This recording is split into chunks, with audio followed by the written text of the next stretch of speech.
बोले भागवत भगवान की जय। अध्याय 4 दिव्य ज्ञान।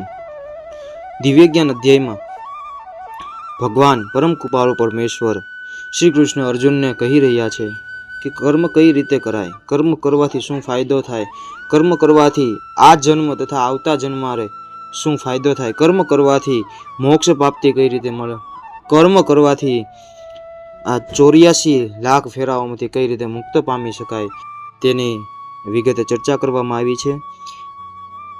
कर्म द्वारा कई रीते विविध प्रकारना यज्ञ करी शकाय, दव्यमय यज्ञ कहेवाय के धर्म यज्ञ कहेवाय के विद्या यज्ञ कहेवाय, तेवा तमाम यज्ञों द्वारा आपने कर्म करवा मळे तो कर्म अवश्य करवुं जोईए। अने अर्जुन द्वारा पूछवामां आवेला तमाम कर्म संबंधी प्रश्नों जवाब श्री कृष्ण भगवान आ चौथा अध्याय में आपे छे, जेमां आगळ वधता कहे छे अपाने जुहन्तु प्राणं प्राणेडपान तथा परे प्राणा प्राण गति रुद्ध्वा प्राणायाम परायण अपरे नियताहारा प्राणान प्राणेषु जुहन्ति। वળી બીજાઓ જેઓ સમાધિમાં રહેવા માટે શ્વસન ક્રિયાના નિયમનની પદ્ધતિ અપનાવે છે તેઓ ઉચ્ચ શ્વાસની આહુતિ શ્વાસમાં અને શ્વાસની આહુતિ ઉચ્ચ શ્વાસમાં આપે છે અને છેવટે સર્વ શ્વસન ક્રિયા અટકાવીને સમાધિમાં રહે છે, તો વળી કેટલાક આહારને અંકુશમાં રાખીને પ્રાણોને પ્રાણમાં હોમે છે। શ્વસન પ્રક્રિયાને નિયંત્રિત કરવા માટેની આ યોગ પદ્ધતિ પ્રાણાયામ કહેવાય છે અને શરૂઆતમાં આની સાધના હઠયોગ પદ્ધતિમાં વિભિન્ન આસનો દ્વારા કરવામાં આવે છે। આ બધી જ પ્રક્રિયાઓની ભલામણ ઇન્દ્રિયોને નિયંત્રિત કરવા તથા આધ્યાત્મિક સાક્ષાત્કારમાં પ્રગતિ કરવા માટે કરવામાં આવી છે। આ પ્રક્રિયામાં દેહમાંના વાયુઓનું નિયંત્રણ કરવાની એવી પ્રક્રિયાનો સમાવેશ થાય છે કે જેથી તેનું આવાગમન વિરુદ્ધ દિશામાં એક સાથે થઈ શકે। અપાન વાયુ નિમ્નગામી છે અને પ્રાણવાયુ ઉદ્ધવગામી છે। પ્રાણાયામમાં યોગી વિપરીત દિશામાં શ્વાસ લેવાનો અભ્યાસ ત્યાં સુધી કરતો રહે છે જ્યાં સુધી બંને શ્વાસ નિષ્ક્રિય થઈને પૂરક અર્થાત સમ થઈ ન જાય। ઉચ્ચ શ્વાસને શ્વાસમાં હોમવાની ક્રિયાને રેચક કહેવામાં આવે છે। જ્યારે બંને વાયુ પ્રવાહો સંપૂર્ણ રીતે રોકાઈ જાય છે ત્યારે મનુષ્ય કુંભક યોગમાં રહેલો કહેવાય છે। કુંભક યોગના અભ્યાસ દ્વારા મનુષ્ય આત્મ સાક્ષાત્કાર કરવા માટેની જીવનની અવધિ વધારી શકે છે। બુદ્ધિશાળી યોગી એક જ જીવનકાળમાં સિદ્ધિ પ્રાપ્ત કરવામાં રસ ધરાવે છે, તે બીજા જીવનની પ્રતીક્ષા કરવા માંગતો નથી। કુંભક યોગના અભ્યાસથી યોગી જીવનની અવધિને અનેક વર્ષો સુધી લંબાવી શકે છે, પરંતુ કૃષ્ણ ભાવના પરાયણ મનુષ્ય ભગવાનની દિવ્ય પ્રેમમય ભક્તિમય સેવામાં સદા અવ્યવસ્થિત રહેવાથી જ આપોઆપ જ ઇન્દ્રિયોના નિયતા થાય છે। તેની ઇન્દ્રિયો કૃષ્ણની સેવામાં પરોવાયેલી રહેવાને કારણે અન્ય કાર્યોમાં પ્રવૃત્ત થવાની શક્યતા રહેતી નથી, એટલે જીવનના અંતે તેને ભગવાન કૃષ્ણની દિવ્ય ભૂમિકામાં જવાનો અવસર મળે છે। તેથી તે દીર્ઘ આયુષ્ય થવાનો પ્રયાસ કરતો નથી, તે તરત જ મુક્તિપદ પામે છે, જે અંગે ભગવદ્ ગીતામાં કહ્યું છે માચ યોડ્ય વિભાચરેન ભક્તિ યોગેન સેવતે સગુણાન સમતિત્યયાન બ્રહ્મ ભૂયાય કલ્પતે। જે મનુષ્ય ભગવાનની અવિચર ભક્તિમાં પરોવાઈ જાય છે તે પ્રકૃતિના ગુણોને ઓળંગી જાય છે અને તરત જ આધ્યાત્મિક ભૂમિકામાં ઉન્નત થાય છે। કૃષ્ણ ભાવના પરાયણ મનુષ્ય દિવ્ય અવસ્થાથી પ્રારંભ કરે છે અને નિરંતર એ જ ભાવમાં રહે છે, તેથી તેનું પતન થતું નથી અને અંતે તે તરત જ ભગવદ ધામમાં જાય છે। કેવલ કૃષ્ણ પ્રસાદનું જ ભોજન કરતા રહેવાથી મનુષ્યને આપોઆપ જ ઓછું ખાવાની ટેવ પડે છે। ઇન્દ્રિય ગ્રહની સાધના માટે ઓછું ખાવું અત્યંત મદદરૂપ બને છે। ઇન્દ્રિય ગ્રહ વિના સંસારના બંધનમાંથી છૂટવું અશક્ય છે।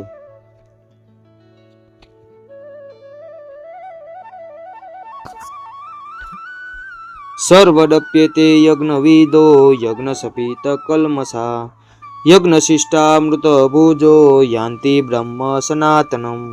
યજ્ઞના અર્થને જાણનાર આ સર્વ યજ્ઞકર્તાઓ પાપ કર્મોમાંથી મુક્ત થઈ જાય છે અને યજ્ઞોના ફળરૂપી અમૃતનું આસ્વાદન કરીને પરમ દિવ્ય આકાશ પ્રતિ આગળ વધે છે।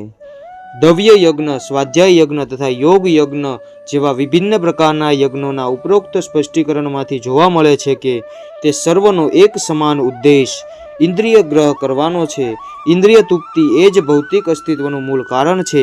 તેથી જ્યાં સુધી મનુષ્ય ઇન્દ્રિય તૃપ્તિથી ભિન્ન ભૂમિકામાં સ્થિત ન થાય ત્યાં સુધી તેના માટે પૂર્ણ જ્ઞાન, પૂર્ણ આનંદ તથા પૂર્ણ જીવનની સનાતન ભૂમિકામાં ઉન્નત થવાની શક્યતા રહેતી નથી. આ ભૂમિકા નિત્ય આકાશ અથવા બ્રહ્મ આકાશમાં હોય છે. ઉપરોક્ત સર્વ યજ્ઞો દ્વારા સંસારના પાપ કર્મોમાંથી વિશુદ્ધ થઈ શકાય છે.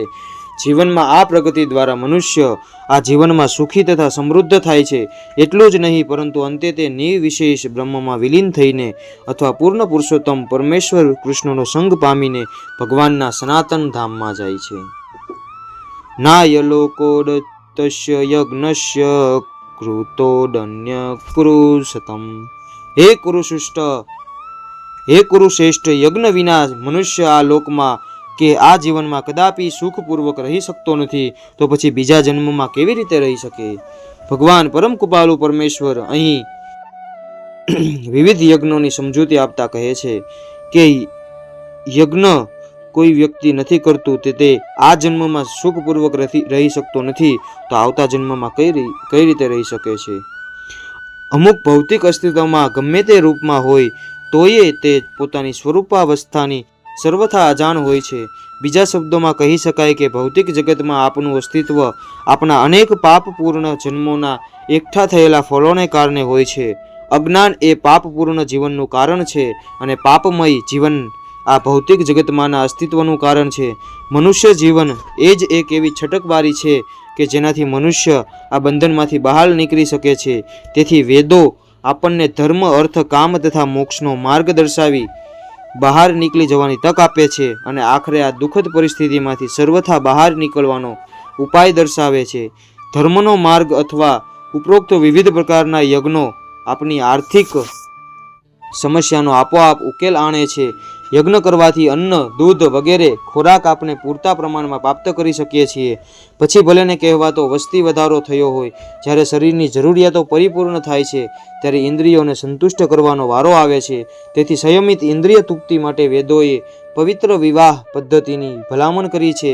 તે પ્રમાણે મનુષ્ય ભૌતિક બંધનમાંથી કર્મે છૂટીને ઉચ્ચ ભૂમિકા પ્રતિ પ્રગતિ કરે છે અને જીવનની પરિપૂર્ણતા પરમેશ્વરનું સાનિધ્ય પ્રાપ્ત કરવામાં રહેલી ઉત્તમ અગવડતા કે સગવડતા ને પર કરીને તે પરમ કૃપાળુ પરમેશ્વરનું ભાગવત ધામ પ્રાપ્ત કરે છે.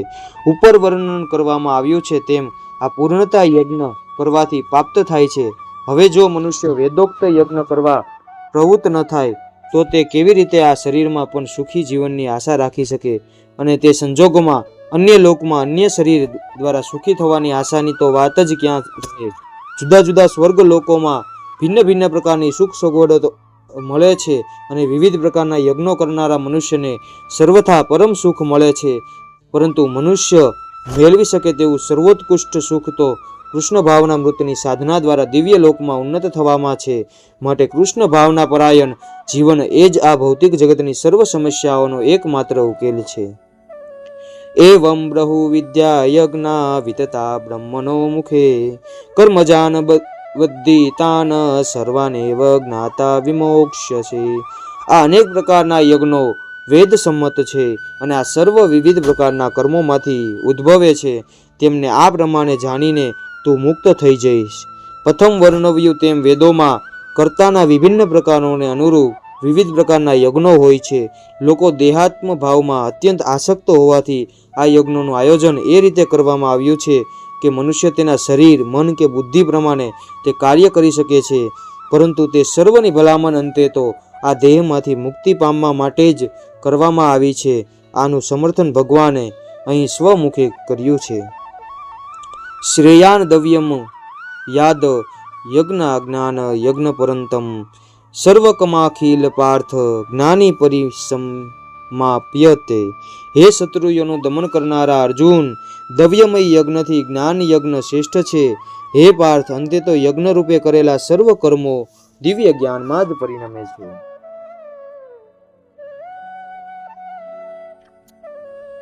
સમસ્ત યજ્ઞોનું પ્રયોજન એ જ છે કે જીવ પૂર્ણ જ્ઞાન પ્રાપ્ત કરે છે કે જેનાથી તે જે ભૌતિક દુઃખોમાંથી છૂટી જઈને અંતે પરમેશ્વરની દિવ્ય પ્રેમમય સેવા કૃષ્ણ ભક્તિ કરી શકે. તેમ છતાં સર્વ યજ્ઞોની વિભિન્ન ક્રિયાઓનું રહસ્ય રહેલું છે અને મનુષ્ય આ રહસ્ય જાણી લેવું જોઈએ. યજ્ઞ કરનારની વિશિષ્ટ શ્રદ્ધાનુસાર યજ્ઞો કેટલીક વખત વિવિધ રૂપો ધારણ કરે છે. જ્યારે યજ્ઞકર્તાની શ્રદ્ધા દિવ્ય જ્ઞાનની કક્ષા સુધી પહોંચી જાય છે ત્યારે જ્ઞાન રહિત દવ્ય યજ્ઞ કરનારા કરતા શ્રેષ્ઠ ગણવામાં આવે છે, કારણ કે જ્ઞાન વિના કરેલા યજ્ઞ માત્ર ભૌતિક સ્તર પર રહી જાય છે અને આધ્યાત્મિક શ્રેય આપતા નથી. વાસ્તવિક જ્ઞાનની પરિસીમા કૃષ્ણ ભાવના મૃત છે, જે દિવ્ય જ્ઞાનની સર્વોચ્ચ અવસ્થા છે. જ્ઞાનની ઉન્નતિ વિના યજ્ઞો કેવલ ભૌતિક કાર્ય બની રહે છે, પરંતુ જ્યારે તેમને દિવ્ય જ્ઞાનની કક્ષા સુધી ઉન્નત કરવામાં આવે છે ત્યારે આવા સર્વ કર્મ આધ્યાત્મિક ભૂમિકા પર આવી જાય છે. ચેતનામાં રહેલા ભેદ પ્રમાણે આવા યજ્ઞ કર્મ કેટલીક વખત કર્મકાંડ અને કોઈ વાર જ્ઞાનકાંડ કહેવાય છે. જેનો અંત જ્ઞાનમાં આવે તે જ યજ્ઞ શ્રેષ્ઠ છે. તદ વિધિ પણિપાતેન પરિપશ્યેન સેવયા ઉપદેક્ષ્યતિ તે જ્ઞાન જ્ઞાનીનસ્તત્વદર્શિન. સદગુરુને શરણે જઈને સત્યને જાણવાનો પ્રયાસ કર, તેમને વિનમ્ર થઈને પ્રશ્ન પૂછ અને તેમની સેવા કર.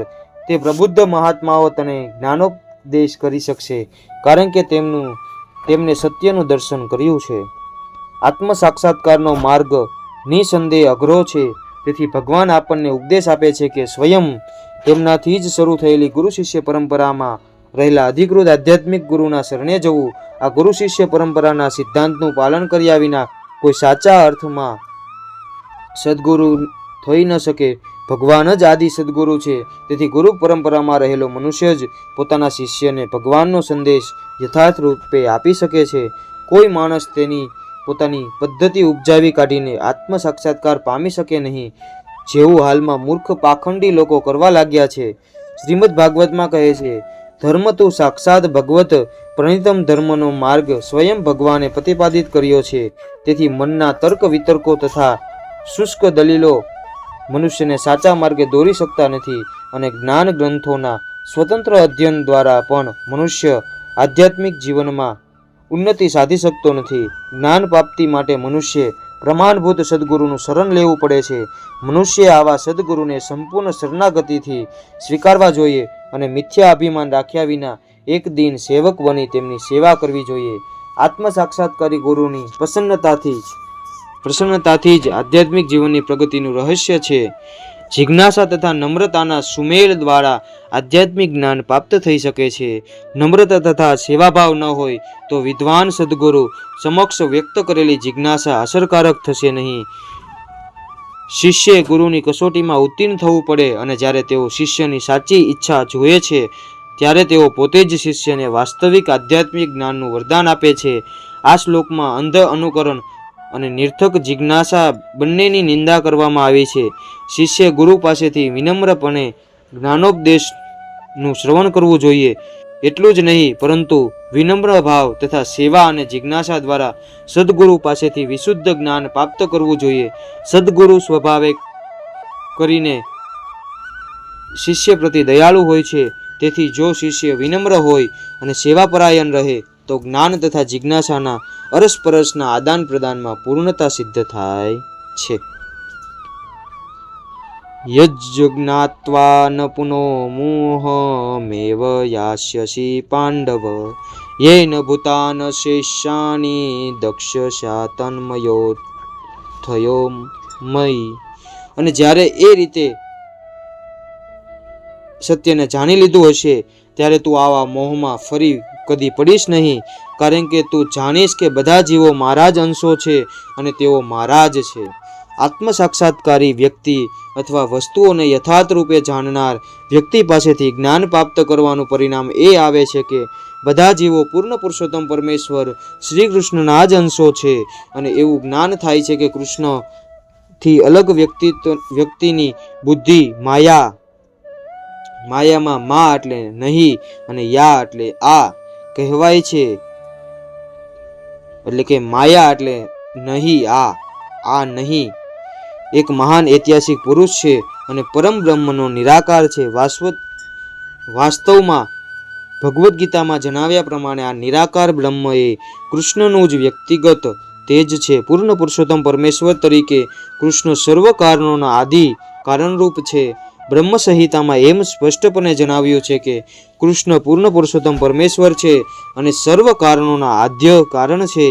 કરોડો અવતારો પણ કૃષ્ણના વિભિન્ન વિસ્તાર માત્ર છે. તે જ પ્રમાણે જીવો પણ કૃષ્ણના વિસ્તારો છે. માયાવાદીઓની આ ખોટી માન્યતા છે કે કૃષ્ણ તેમના અનેક વિસ્તારોમાં પોતાનું અલગ અસ્તિત્વ ગુમાવી દે છે. આ વિચાર સર્વથા ભૌતિક છે. ભૌતિક જગતમાં આપનો અનુભવ છે કે કોઈ વસ્તુનું વિખંડન થાય તો તે પોતાનું મૂળ સ્વરૂપ ગુમાવી દે છે. પરંતુ માયાવાદી તત્વચિંતકો એ સમજતા નથી કે પરમ બ્રહ્મનો અર્થ એક વત્તા એક બરાબર એક જ થાય છે. તત્વચિંતકો એ સમજતા નથી કે પરમ બ્રહ્મનો અર્થ એક વત્તા એક બરાબર એક જ થાય અને એકમાંથી એક બાદ થતાં પણ એક જ થાય. દિવ્ય જગતમાં આ પ્રમાણે હોય છે. બ્રહ્મ વિદ્યાનું પૂરતું જ્ઞાન ન હોવાને કારણે આપણે હમણાં માયાથી આવૃત થયેલા છીએ. તેથી આપણે વિચારીએ છીએ કે આપણે કૃષ્ણથી જુદા છીએ. જો કે આપણે કૃષ્ણથી ભિન્ન થયેલા અંશો છીએ, તેમ છતાં આપણે કૃષ્ણથી જુદા નથી. જીવોનું શારીરિક જુદાપણું એ જ માયા છે અથવા તે વાસ્તવિકતા નથી. આપણે સર્વે કૃષ્ણને સંતુષ્ટ કરવા માટે નિર્માયેલા છીએ. કેવલ માયાને લીધે જ અર્જુને વિચાર્યું કે કૃષ્ણ સાથેના પોતાના સનાતન આધ્યાત્મિક સંબંધ કરતાં પોતાના સ્વજનો સાથેના ક્ષણિક શારીરિક સંબંધ વધારે મહત્વપૂર્ણ હતા. ગીતાનો સંપૂર્ણ ઉદ્દેશ આ જ મુદ્દાને અનુલક્ષીને છે કે કૃષ્ણનો નિત્યદાસ હોવાને કારણે જીવ તેમનાથી અલગ હોઈ ન શકે. કૃષ્ણથી પોતાને અલગ માનવું માયા કહેવાય છે. પરમ બ્રહ્મના ભિન્ન અંશો તરીકે જીવોને એક ઉદ્દેશ પરિપૂર્ણ કરવાનો હોય છે. આ ઉદ્દેશનું વિસ્મરણ થવાને કારણે જ જીવો અનાદિકાળથી માનવ, પશુ, દેવો વગેરે શરીરોમાં અવ્યવસ્થિત છે. ભગવાનની દિવ્ય સેવાનું વિસ્મરણ થવાથી જ આવા શારીરિક ભેદ ઉત્પન્ન થાય છે. પરંતુ મનુષ્ય જ્યારે કૃષ્ણ ભાવનામૃત દ્વારા દિવ્ય સેવામાં પરોવાઈ જાય છે ત્યારે તરત જ તે આ માયામાંથી મુક્ત થઈ જાય છે. માત્ર સદગુરુ પાસેથી જ આવું શુદ્ધ જ્ઞાન મેળવી શકાય છે અને એ રીતે મનુષ્ય એવા ભ્રમને દૂર કરી શકે છે કે જીવ કૃષ્ણનો સમકક્ષ છે. પૂર્ણ જ્ઞાન તો એ જ છે કે પરમાત્મા કૃષ્ણ જીવ માત્રના પરમ આશય છે અને આવા આશયનો ત્યાગ કરવાથી જીવ માયા દ્વારા મોહિત થાય છે, કારણ કે તેઓ પોતાના અસ્તિત્વને પૃથક સમજે છે. એ રીતે વિભિન્ન ભૌતિક સ્વરૂપોના ધોરણો હેઠળ તેઓ કૃષ્ણને ભૂલી જાય છે. પરંતુ જ્યારે આવા મોહગ્રસ્ત જીવ કૃષ્ણ ભાવના મૃતમાં સ્થિત થાય છે ત્યારે એમ સમજવામાં આવે છે કે તેઓ મુક્તિના પંથે છે, જે અંગે ભગવદ્ ગીતામાં સમર્થન કરવામાં આવ્યું છે. મુક્તિ હિત્વા ન્યારૂપ સર્વરૂપેણ વ્યવસ્થિત. મુક્તિ એટલે જીવાત્માએ પોતાની સ્વરૂપાવસ્થામાં કૃષ્ણના સનાતન દાસ તરીકે કૃષ્ણ ભાવના મૃતમાં સ્થિત રહેવું એ કૃષ્ણ સનાતન દાસ કહેવાય છે. આમ અર્જુનને એમ એ વિચારમાંથી બહાર લાવવામાં કૃષ્ણ મદદ કરે છે કે તારા સ્વજનો તો ક્ષણિક પૂરતા તારા છે, પરંતુ કૃષ્ણ એ પરમેશ્વર છે, જેને તું પોતાના માની અને ગણીશ તો તે આ કર્મરૂપી માયા દ્વારા તું કૃષ્ણ ભાવનામૃત થાયશ તો તું સ્વધામને પ્રાપ્ત થાયશ અને ભગવત ધામમાં તને યોગ્ય સ્થાન મળશે. અપી ચેદસી પાપેભ્ય સર્વેભ્ય પ્રાપકૃતમ સર્વજ્ઞાપ્લન અવેનેમ ભુર્જીન સંતરીયસ્યસી. જો તને બધા પાપીઓમાં પણ સૌથી મોટો પાપી ગણવામાં આવે તો એ તું જ્યારે દિવ્ય જ્ઞાનરૂપી નૌકામાં સ્થિત થઈશ ત્યારે દુઃખોના સાગરને પાર કરી શકીશ. કૃષ્ણના સંબંધે પોતાની સ્વરૂપ સ્થિતિનું જ્ઞાન એવું તો ઉત્તમ હોય છે કે અજ્ઞાનરૂપી સાગરમાં ચાલી રહેલી ચાલી રહેલા જીવન સંઘર્ષમાંથી મનુષ્યને તે તરત જ બચાવી શકે છે. આ ભૌતિક જગતને કેટલીક વખત અજ્ઞાનનો સાગર અને કેટલીક વાર ભડકે બળતું જંગલ માનવામાં આવે છે. સાગરમાં કોઈ મનુષ્ય ગમે તેવો કુશળ તરવૈયો હોય છતાં તેના માટે પણ જીવન સંઘર્ષ અત્યંત તીવ્ર હોય છે. જો કોઈ આગળ આવીને સંઘર્ષ કરતા તરવૈયાને સમુદ્રમાંથી બહાર લાવે છે તો તે સૌથી મોટો રક્ષક છે. પૂર્ણ પુરુષોત્તમ પરમેશ્વર પાસેથી પ્રાપ્ત કરેલું પૂર્ણ જ્ઞાન મુક્તિનો માર્ગ છે. કૃષ્ણ ભાવનામૃત રૂપી નૌકા અત્યંત સરળ છે, પણ સાથે સાથે તે અત્યંત ઉત્કૃષ્ટ પણ છે. યથ દેશા સમદ્દોડગ્નિ ભસ્મસાત કુરુદેત અર્જુન જ્ઞાનાગ્નિ સર્વકર્માની ભસ્મસાત કુરુતે તથા. જેવી રીતે ભડકે બળતો અગ્નિ લાકડાને બાળીને ભસ્મ કરી દે છે, તેવી રીતે હે અર્જુન, જ્ઞાનરૂપી અગ્નિ પણ ભૌતિક કર્મોના સર્વ ફળોને બાળીને ભસ્મ કરી દે છે. આત્મા તથા પરમાત્મા વિષયક પૂર્ણ જ્ઞાન તથા તેમના સંબંધોની સરખામણી અગ્નિ સાથે કરવામાં આવી છે. આ અગ્નિ પાપ કર્મોના સમસ્ત ફળોને બાળી નાખે છે. એટલું જ નહીં પણ પુણ્ય કર્મોના ફળને પણ બાળીને ભસ્મ કરી નાખે છે. કર્મફળની અનેક અવસ્થાઓ હોય છે, ક્રિયામાન, પ્રારબ્ધ, સચિત તથા પૂર્વભોક્ત, પરંતુ જીવાત્માની સ્વરૂપ સ્થિતિનું જ્ઞાન આ સર્વેને બાળીને ભસ્મ કરે છે. જ્યારે મનુષ્યને સંપૂર્ણ જ્ઞાન થાય છે ત્યારે પૂર્વેના કે પછી મળનારા સર્વ કર્મફળ ભસ્મ થઈ જાય છે. વેદોમાં કહેવામાં આવ્યું છે, ઉભે ઉહે વેહ એ તે તરસ્ત અમૃત સાધ્વ અસાધુની. મનુષ્ય પાપ તથા પુણ્ય બંને પ્રકારના કર્મફળોને જીતી લે છે. નહીં જ્ઞાનેન સદશ પવિત્રમિહ વિદ્યતે તત સ્વયં યોગ સિદ્ધ કાલેનાત્મની વિદ્યતિ. આ જગતમાં દિવ્ય જ્ઞાન જેવું કંઈ પણ ઉત્કૃષ્ટ અને પવિત્ર નથી. આવું જ્ઞાન સમગ્ર યોગ વિદ્યાનું પરિપક્વ ફળ છે, અને જે મનુષ્ય ભક્તિ યોગમાં સિદ્ધ થઈ જાય છે તે સમય જતાં પોતાની અંદર જ આ જ્ઞાનનું આસ્વાદન કરે છે. જ્યારે આપણે દિવ્ય જ્ઞાન વિશે વાત કરીએ છીએ ત્યારે આપનો આશય આધ્યાત્મિક જ્ઞાન પ્રતિ હોય છે. આમ હોવાથી દિવ્ય જ્ઞાન જેવું કંઈ પણ ઉત્કૃષ્ટ તથા શુદ્ધ નથી. આપના બંધનનું કારણ અજ્ઞાન છે અને જ્ઞાન આપની મુક્તિનું કારણ છે. આ જ્ઞાન ભક્તિ યોગનું પરિપક્વ ફળ છે. જ્યારે મનુષ્ય દિવ્ય જ્ઞાનમાં સ્થિત થાય છે ત્યારે તેને અત્યંત શાંતિની શોધ કરવાની રહેતી નથી, કારણ કે તેને પોતાની અંદર જ શાંતિનો આનંદ પ્રાપ્ત થાય છે. બીજા શબ્દોમાં આ જ્ઞાન તથા શાંતિ અને કૃષ્ણ ભાવનામૃતમાં પરિણમે છે. ભગવદ્ ગીતાના સંદેશની એ જ ચરસ સીમા છે. શ્રદ્ધા વાલભતે જ્ઞાન તત્પર સયતેન્દ્રિય જ્ઞાન લબ્ધા પરા શાંતિમ ચિરેનાધિ ગચ્છતિ. હે મનુષ્ય, દિવ્ય જ્ઞાન પ્રતિ સમર્થ થયેલો છે અને જેને પોતાની ઇન્દ્રિયોને સંયમિત કરી લીધી છે તે શ્રદ્ધાળુ મનુષ્ય આવું જ્ઞાન મેળવવા પાત્ર છે, અને તે પ્રાપ્ત કર્યા પછી તે તરત જ પરમ આધ્યાત્મિક શાંતિ પામે છે. કૃષ્ણના અવિચર વિશ્વાસ રાખનારા શ્રદ્ધાળુ મનુષ્યને જ આ પરમાને કૃષ્ણ ભાવનાયુક્ત જ્ઞાન મળી શકે છે. કેવળ કૃષ્ણ ભાવના પરાયણ રહી કાર્ય કરવાથી પોતે સર્વોચ્ચ સિદ્ધિ પામી શકે છે એમ વિચારનાર મનુષ્ય શ્રદ્ધાવાન કહેવાય છે. આ શ્રદ્ધા ભક્તિમય સેવા દ્વારા તથા હરે કૃષ્ણ કૃષ્ણ કૃષ્ણ હરે હરે, હરે રામ રામ રામ હરે હરે એ મહામંત્રના જપ દ્વારા પામી શકાય છે. આનાથી મનુષ્યના હૃદયમાંની સંગલી ભૌતિક મલિનતા ધોવાઈ જાય છે.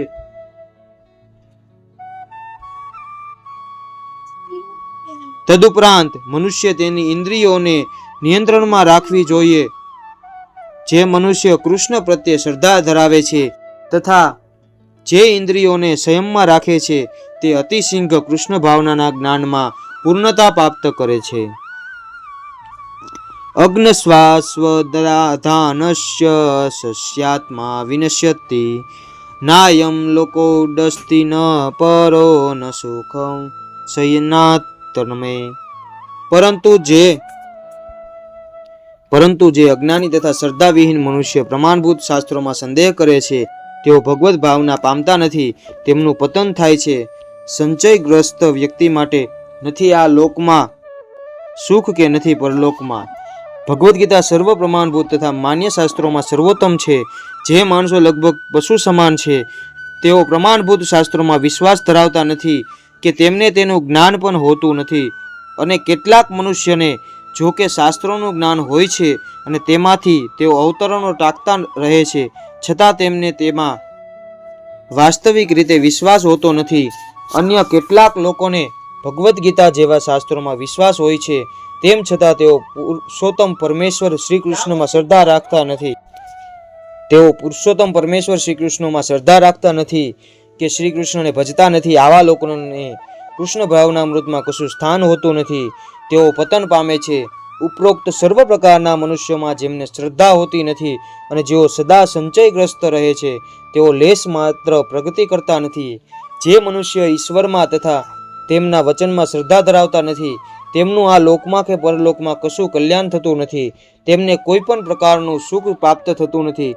માટે મનુષ્ય શ્રદ્ધા રાખી શાસ્ત્રોનું સિદ્ધાંતોનું પાલન કરવું જોઈએ અને તે દ્વારા જ્ઞાનની ભૂમિકામાં ઉન્નત થવું જોઈએ. માત્ર આ જ્ઞાનની સહાય વડે જ મનુષ્ય આધ્યાત્મિક જ્ઞાનની દિવ્ય ભૂમિકા સુધી ઉન્નત થઈ શકશે. બીજા શબ્દોમાં, આધ્યાત્મિક ઉદ્ધારમાં સંચયગ્રસ્ત મનુષ્યો માટે કોઈ સ્થાન રહેતું નથી. મનુષ્ય તેથી ગુરુ શિષ્ય પરંપરામાંના મહાન આચાર્યોના પગલાંનું અનુસરણ કરવું જોઈએ અને તેને સફળ થવું જોઈએ. યોગસન્યસ્ત કર્માન જ્ઞાન સનિગ્ધ સંયમ આત્મવંત ન કર્માની નિબંધંતી ધનસય. હે ધનજય, જે મનુષ્ય પોતાના કર્મના ફળોના ત્યાગ કરીને ભક્તિ યોગમાં કર્મ કરે છે અને જેના સંચયો દિવ્ય જ્ઞાન દ્વારા નષ્ટ થયા છે, તે વાસ્તવમાં સ્વરૂપમાં સ્થિત હોય છે. આમ તે કર્મ બંધન દ્વારા બંધાતો નથી. જે મનુષ્ય સ્વયં ભગવાન પુરુષોત્તમ પરમેશ્વર શ્રી કૃષ્ણ આપેલા ભગવદ્ ગીતાના ઉપદેશોનું યથાર્થ રૂપે પાલન કરે છે, તે દિવ્ય જ્ઞાનની કૃપાથી બધા સંચયોથી રહિત થઈ જાય છે. પૂર્ણપણે કૃષ્ણ ભાવના પરાયણ હોવાને કારણે ભગવાનના અભિન્ન અંશ તરીકે તેને સ્વરૂપનું જ્ઞાન પ્રથમથી જ થયેલું હોય છે. આમ હોવાથી તે કર્મ બંધનમાંથી મુક્ત હોય છે, એ વિશે શંકા નથી. તસ્માદ જ્ઞાન સંભૂત હત્સ જ્ઞાનાસિનાત્મન છિત્વેન સંચય યોગમાં તિષ્ઠ ભારતમ. માટે અજ્ઞાનવશ તારા હૃદયમાં જે સંદેહ ઉત્પન્ન થયા છે તેમને જ્ઞાનરૂપી શસ્ત્ર વડે કાપીને, હે ભારત, તું યોગારૂઢ થઈને ઉઠ અને યુદ્ધ કર.